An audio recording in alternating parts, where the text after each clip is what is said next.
Buenas tardes, habla César Augusto Londoño Ayala.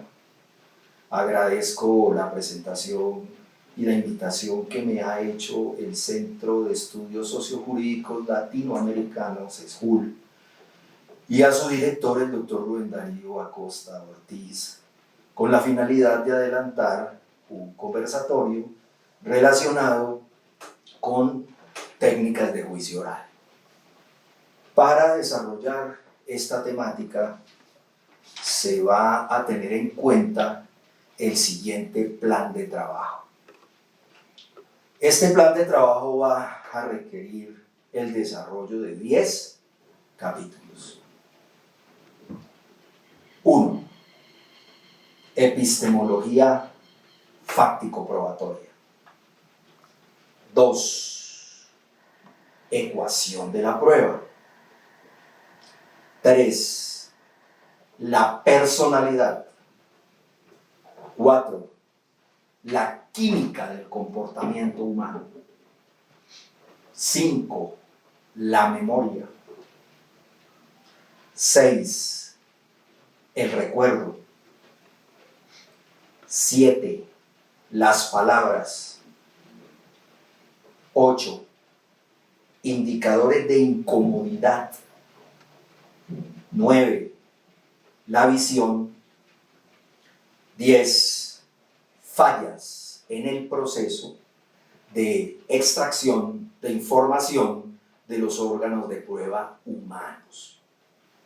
Este va a ser el programa que se va a desarrollar en la exposición lineal de esta charla.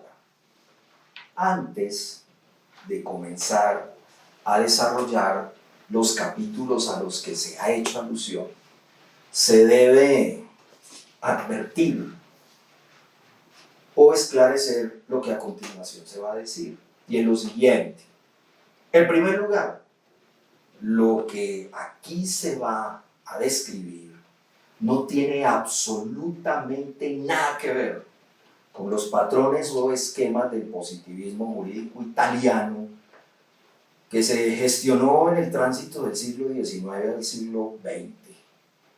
Es decir, todo este escenario no va dirigido a desarrollar tesis neopositivistas en el sentido de que pueda llegar a considerarse el contenido de las temáticas que aquí se van a abordar relacionadas con un neolombracionalismo, o tampoco tiene que ver con unas hipótesis nuevas o contemporáneas que reinterpreten las posiciones positivistas de Garofalo o de Ferri. Tampoco va a encontrar aquí el auditorio nada que ver con una exposición ligada a esas materias que pueden llegar a confundirse con las que aquí se tratan y que se relacionan con lo que se denomina mundialmente como programación neurolingüística. No se trata este conversatorio de eso. Ese tipo de interpretaciones del comportamiento de lo humano, no sé qué tanta aceptabilidad científica tienen, pero lo que aquí se va a desarrollar nada tiene que ver con ese tipo de asuntos.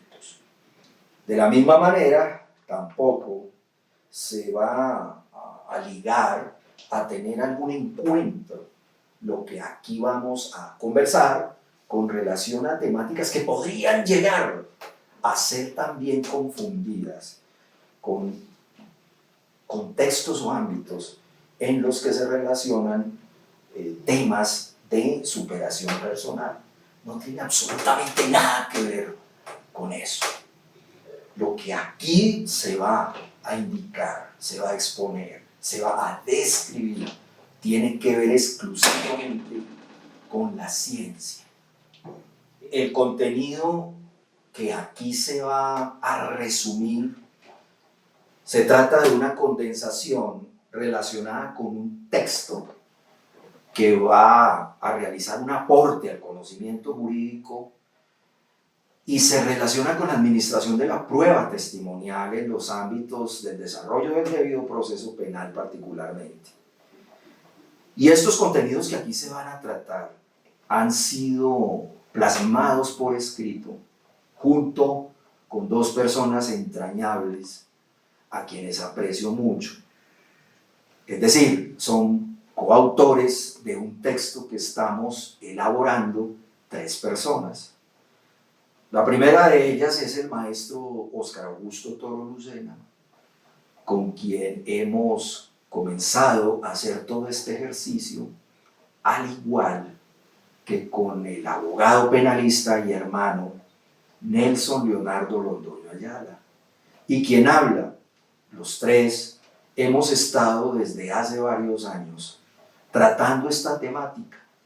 Hemos hecho un estado del arte, hemos precisado e identificado una cantidad de información para confirmar y validar al menos de una manera no exacta, pero sí con probabilidades muy altas de validez científica de lo que aquí se va a exponer. Y este resumen precisamente va a ir allí, ensamblado en un texto escrito que será publicado a finales de este año. Es un texto que va a salirse del umbral del tratamiento de la gestión de la actividad de la administración del testimonio en juicio oral, incluso en escenarios que se encuentran por fuera de ese acto procesal, como una entrevista, que tienen por derrotero, que se enfocan desde el punto de vista psicológico, psiquiátrico, sociológico, histórico, en lo humano. Y digo en lo humano porque ese factor ha sido descuidado de todo el escenario penal, entendiendo al testigo como una máquina de producción y exposición de hechos jurídicos penalmente relevantes, que hace que se le reste importancia a un factor que quizás, si no es el más importante, sí tiene la mitad de trascendencia para definir lo que significa la credibilidad de una fuente humana dentro de la dinámica procesal en general y en particular la actividad procesal penal, que es la que nos comporta. Esto para decir que ese panorama que se va a exponer y que pertenece a la elaboración de ese texto, pues por supuesto tiene respaldo de derechos de autor, y es necesario decirlo por el esfuerzo intelectual y académico que se está realizando por esas personas que se encuentran confeccionando ese trabajo.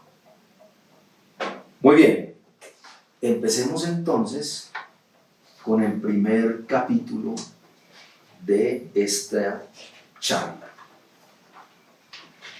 Entonces tenemos la epistemología fáctico-probatoria. Y es importante empezar con este capítulo por cuanto cualquier sistema procesal penal se enfoca desde el ámbito de la ciencia del conocimiento o de la filosofía del conocimiento o desde la epistemología. Epistemología como disciplina que estudia el conocimiento de lo humano, la capacidad del ser humano para conocer objetos que lo trascienden, para conocer objetos que tiene frente a sí, para conocer objetos con los cuales se encuentra, con los cuales choca, se tropieza o simplemente coincide. Y esa epistemología como teoría del conocimiento pues tiene que ser fáctica. Y en este caso fáctica significa el respaldo en hechos o soportes factuales que son los que describen el supuesto de hecho o el antecedente jurídico de las normas penales. Y se denomina Fáctico probatorio, enfocando lo relacionado con lo probatorio, entendiendo que las afirmaciones y o negaciones que hagan las fuentes humanas o incluso los actores que intervienen en el debido proceso penal deben respaldarlas, deben tener su basamento en fuentes de prueba, en objetos, cosas tangibles o intangibles que nos proporcionen información, que nos hablen en parte por ellos mismos. Es la razón por la cual se va a hacer un discernimiento muy específico acerca de lo que significa esta epistemología. Y empezamos con unos antecedentes relacionados con esta disciplina. Ha sido una preocupación del derecho durante todo su recorrido histórico con relación a la manera como se prueba y a la forma como se debe probar, y particularmente se direcciona el conocimiento o la epistemología a través de la historia con relación a los objetos que nos van a transmitir, que nos proyectan, que nos enfocan, que nos traen información. Objetos que ordinariamente dentro de la teoría del conocimiento implican un hablar, una expresión, estoy hablando figuradamente, del objeto. Un arma de fuego habla, por supuesto, determinada dentro de un ámbito o un contexto criminal. Una ropa, una prenda de vestir, un arma blanca, un arma contundente, un documento contable, un cheque, un cadáver, son objetos de conocimiento penal. Y esos objetos de conocimiento penal hablan por sí mismos. Y ese diálogo permite que el ser humano que se encuentra o coincide con esos objetos penalmente hablando, los ponga a hablar con esa persona que se contacta con estos objetos. Y ese diálogo hace que la persona que coincide con ellos interprete lo que esos objetos nos permiten a nosotros comprender qué fue lo que sucedió en un hecho con acaecimiento, por supuesto, en el pasado. Entonces, siempre ha sido una preocupación. Y la consideración de ese objeto, es decir, de ese objeto que penalmente transmite una información al sistema penal y que es interpretado por los diferentes actores que intervienen en el proceso penal, en calidad de juzgadores, de acusadores, de defensores y de otros intervinientes en ese panorama del proceso. ¿Quiénes interpretamos? Por supuesto, esos objetos que contienen una información que proyectan y que nos dicen lo que pudo haber tenido ocurrencia en un suceso desde el punto de vista histórico. Teniendo presente este escenario, el derecho penal siempre, a través de su historia, ha tenido una consideración entre ese vínculo entre el sujeto y el objeto. ¿Cómo se relaciona ese sujeto y ese objeto desde el punto de vista epistemológico? Entonces, fíjense que las epistemologías a través del devenir humano han sido disímiles, han evolucionado, han existido paradigmas que realmente lo que han hecho es retroceder frente a progresos conquistados desde el punto de vista histórico en lo humano. Y estos antecedentes reflejan lo siguiente. Resulta que el tratamiento de esa relación, de ese vínculo dual entre sujeto y objeto, por ejemplo, en la antigüedad y particularmente en Grecia y Roma, tuvo una estirpe dual o mixta, entendiéndose ese vínculo sujeto-objeto desde el punto de vista penal como un vínculo en el cual la expresión oral primaba incluso sobre la historicidad del objeto sobre el cual se planteaban afirmaciones y o negaciones dentro de los escenarios de juzgamiento. ¿Qué significa esto? Que se conocía un evento con características punibles en la antigüedad griega, y esa identificación de ese hecho hacía que se llevara al foro, y al igual que en Roma, en el caso de Grecia en el Ágora, y ese enfoque se dirigía a relacionar el sujeto con el objeto dentro de una lógica de la palabra, casi descuidándose en la audiencia propiamente de juzgamiento el objeto para trascender al sujeto, sobre todo el sujeto que acusaba y el sujeto que defendía, teniendo presente lo siguiente, que se descuidaba el objeto, la realidad, la objetividad, ¿no?, la pureza del objeto del delito, para encubrirlo o velarlo con discursos que eran los que realizaban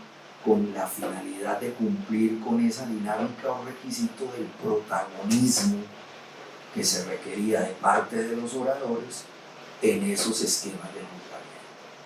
Así pues que el objeto, esa relación entre sujeto u objeto de conocimiento, hacía que el sujeto superara el objeto de conocimiento. Y ese derecho a la palabra no implicaba derecho a la veracidad, sino de estrategias y habilidades con la finalidad de lograr el éxito en la respectiva defensa. Entonces miren lo interesante para determinar cómo en ese esquema antiguo la palabra supera la verdad real, que tiene como acontecimiento a testigos silentes, en este caso como objetos inanimados, o vamos a llamar aquí objetos que contienen información probatoria como fuentes humanas. Tanto las fuentes humanas como las fuentes no humanas no tenían la misma importancia en este tipo de desarrollo o realización de lo procesal penal. Ni qué decir en la Edad Media, donde se degrada no solamente el objeto, sino el sujeto, epistemológicamente hablando. Y miren lo curioso de todo esto, pues haciendo una gran abstracción de lo que significa la epistemología a través de la historia, y es que esa degradación de esos extremos de la relación epistemológico-penal hace que haya un intermediario que es el que me va a definir el vínculo entre el vínculo negativo, es decir, la no existencia de la relación entre el sujeto y el objeto. Y ese intermediario, pues, todos lo conocemos, es una entidad divina, sea de la naturaleza o una entidad concebida racionalmente. Entonces, ese intermediario entre sujeto y objeto hace surgir en la historia de la epistemología el esquema procesal penal de las ordalías o juicios de Dios. Ordalías porque una palabra germana antigua que es ordalit significa eso, juicios de Dios. Entonces estos juicios de Dios no le daban la última palabra ni al sujeto, ni al objeto, ni tampoco a una conjunción y contacto directo entre sujeto y objeto, sino que los distanciaba y existía un mecanismo de tercerización en el que se asumía una decisión sapiente y definitiva, que era esa autoridad divina que se expresaba a través de sus designios en esa relación entre sujeto y objeto. Es por esa razón que al sujeto que había infringido la norma penal, y si era el caso, al sujeto víctima de la infracción penal, sí vivía, ¿no es cierto? Sí vivía, se le sometía a pruebas para determinar la credibilidad de las manifestaciones tanto del victimario como de la víctima. Entonces miren el tratamiento epistemológico visto desde el punto de vista penal entre esos dos extremos. Entonces, esas manifestaciones no venían de lo humano. ¿De cuál era la versión relacionada con el sujeto victimario? Ni con el sujeto víctima. Entonces, de ahí que se los pusiera y más bien se les impusiera un tipo de actividades, de retos, llamémoslo de esa manera, para definir, pues, quién tenía la verdad, ¿no es cierto? O quién mentía. Entonces, todos conocemos los actos de pruebas o de ordalías o juicios de Dios que se han conocido en la historia, unas muy, muy frecuentes y unas no tanto, como por ejemplo la epistemología penal, que relacionaba a un sujeto victimario y a un sujeto víctima pero sin vida. Y miren lo que hacía el estamento secular influenciado por el cristianismo católico para determinar la verdad de un episodio de homicidio, el cual se imputaba o frente al cual se le hacía un señalamiento a una persona. Se inhumaba el cadáver de la víctima y para demostrar si efectivamente ese deceso le era reprochable a una determinada persona señalada de la comisión del homicidio, ustedes van a quedar asombrados aquí, se le inhumaba con el cadáver de la víctima. Y se le inhumaba, por supuesto, dejándole la posibilidad de respirar con un tubo o un cáñamo, en todo caso, un artefacto que le permitiera respirar. Si esa persona presentaba alguna herida, alguna infección o algún otro malestar físico o psíquico, a los 3 días después que era inhumado el vivo con el muerto, se le desenterraba, y si presentaba esa sintomatología exterior visible o una sintomatología como de debilitamiento, de temor, de locura, o simplemente pues una persona desfallecida prácticamente, se le declaraba culpable del homicidio de esa persona. Si alguien resistía esa inhumación con la persona muerta, pues naturalmente la persona era absuelta. Entonces, miren ese vínculo epistemológico entre sujeto y objeto. Ni qué decir en una prueba del agua o una ordalía del agua, en la cual en un templo normalmente, en un templo católico, al frente del altar se ponía a hervir agua, ¿no? Normalmente en un recipiente bastante hondo, alto, y allí al victimario y a la víctima, si ésta vivía, o al victimario, simplemente, si la víctima no vivía o era otro el objeto del delito, después de tener esa agua allí a la vista, hirviendo, evaporando, entonces se le daba la instrucción, después de ponerlo a repetir una cantidad de oraciones, entre esas el Padre Nuestro, a que introdujera la mano en ese tanque de agua hirviendo. No solamente para que resistiera el agua que se estaba allí calentando, sino para que en el fondo de ese recipiente tocara una piedra que previamente había sido calentada a fuego. Casi que una piedra, permítanme que quizás sea esto una exageración, una piedra calentada al rojo vivo que era luego introducida al agua caliente. Entonces la persona, aparte que obviamente se quemaba, tenía que buscar la piedra en el fondo del recipiente.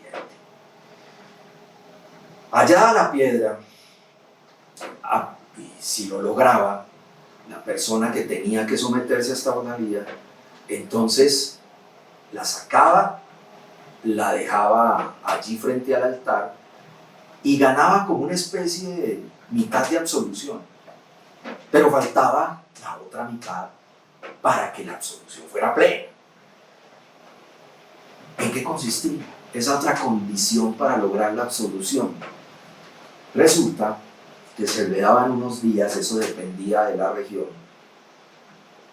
se le daban unos días a esta persona, 3 días, 8 días o más, para que esta persona luego regresara al templo y allí una agrupación que era elegida con el propósito de definir la culpabilidad o no, al igual que la autoridad eclesiástica,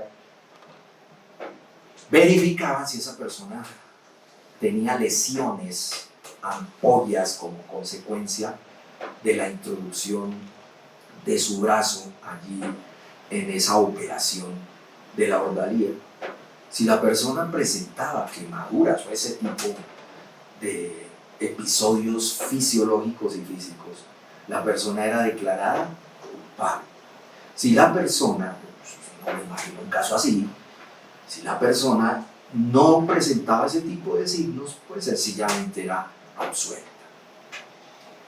Ni qué decir con otro tipo de ordalías, una de las más conocidas, y termino con este punto para determinar la relación del sujeto y el objeto, era la siguiente, y es que en el tiempo de la persecución de las brujas, de la brujería, particularmente entre los siglos XV y XVII, se utilizó una técnica que era introducir en una especie de costal, en una especie de envoltorio a la supuesta bruja, se ataba ese costal o ese saco y se introducía a esta persona para demostrar si era bruja o no en un lago o en un río. Miren lo particular de esta manera de conocimiento. Si el agua, laguna, lago, río, hacía que flotase esta persona de manera inmediata, sencillamente se interpretaba como que ni siquiera el río o esa fuente hídrica o el lago o la laguna expulsaba ese espíritu maligno que era una bruja, es decir, se encargaba un medio de la naturaleza no solamente de demostrar la condición de bruja, sino que asqueada por esa contaminación del mal, la expulsaba a la superficie. Si se hundía, si se sumergía sin ningún inconveniente, se esperaba unos minutos y luego se extraía a la persona. Normalmente el saco era atado a una cuerda o una polea y la subían, la bajaban, la subían, la bajaban. Si se resistía a esto, cuando no era con la cuerda o la polea y resistía ese sumergimiento en la hondura de la fuente hídrica, pues sencillamente se consideraba a esta persona como inocente.